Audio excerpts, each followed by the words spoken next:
এই যে ছকটা যেটা তোমরা দেখতে পাচ্ছ, এই ছকটা নিশ্চয়ই সবার মনে আছে। উত্তল লেন্সের কোথায় বস্তু রাখলে কোথায় প্রতিবিম্ব পাওয়া যায়, এই ছক থেকে আমরা জানতে পারি। তো এই ছকটা মনে রাখা খুব ডিফিকাল্ট, মানে আমাদের অনেকেরই কিন্তু গন্ডগোল হয়ে যায় উত্তল লেন্সের কোন জায়গায় বস্তু থাকলে কোন জায়গায় প্রতিবিম্ব তৈরি হয়। তো একটা ছোট্ট ট্রিক্স, মানে কয়েকটা নাম্বারের সাহায্যে আমরা এই পুরো বিষয়টাকে মনে রাখতে পারি।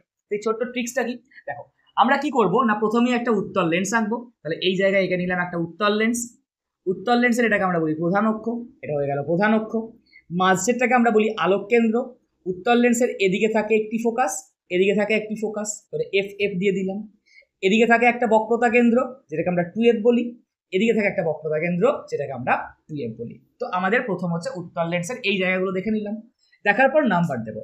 একটা নাম্বার মানে 1 2 3 4 5, এই 5টা নাম্বার আমরা দেবো, একবার বাঁ দিকে একবার ডান দিকে। দেখো বাঁ দিকে নাম্বারটা শুরু করব এই জায়গা থেকে, একটা নাম্বার দেবো অনেকটা দূরে, 2 দেবো এখানে, 3 দেবো ঠিক 2F এর মাথায়, 4 দেবো F আর 2F এর মাঝে, 5 ঠিক F এর মাথায়। সিমিলারলি ওদিকেও 1 2 3 4 5 নাম্বার দেবো। শুরুটা করবো কোথা থেকে, এফ থেকে।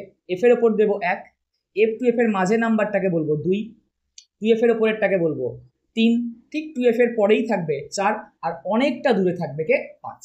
এইবার দেখো নাম্বারগুলোকে মেলাবো।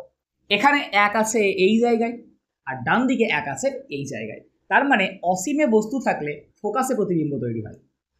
বাঁ দিকে 2 আছে এই জায়গায়, লেন্সের ডান দিকে 2 আছে এই জায়গায়। তার মানে 2F অপেক্ষা বেশি দূরত্বে বস্তু থাকলে প্রতিবিম্ব তৈরি হয় F আর 2F এর মাঝে। বাঁ দিকে 3 আছে এই জায়গায়, ডান দিকে আছে এই জায়গায়। তার মানে 2F দূরত্বে বস্তু রাখলে প্রতিবিম্ব তৈরি হয় 2F দূরত্বে।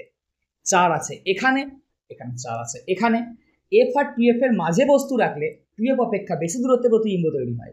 আর অ্যাট লাস্ট এখানে আছে F 5, আমরা এখানে পাচ্ছি 5। তার মানে F দূরত্বে বস্তু রাখলে প্রতিবিম্ব তৈরি হয় অনেক দূরে, মানে অসীমে। তাহলে দেখো এই পুরো ছকটা কিন্তু আমরা একদম এই 1 2 3 4 5 এই নাম্বারটা দিয়ে মনে রাখতে পারি।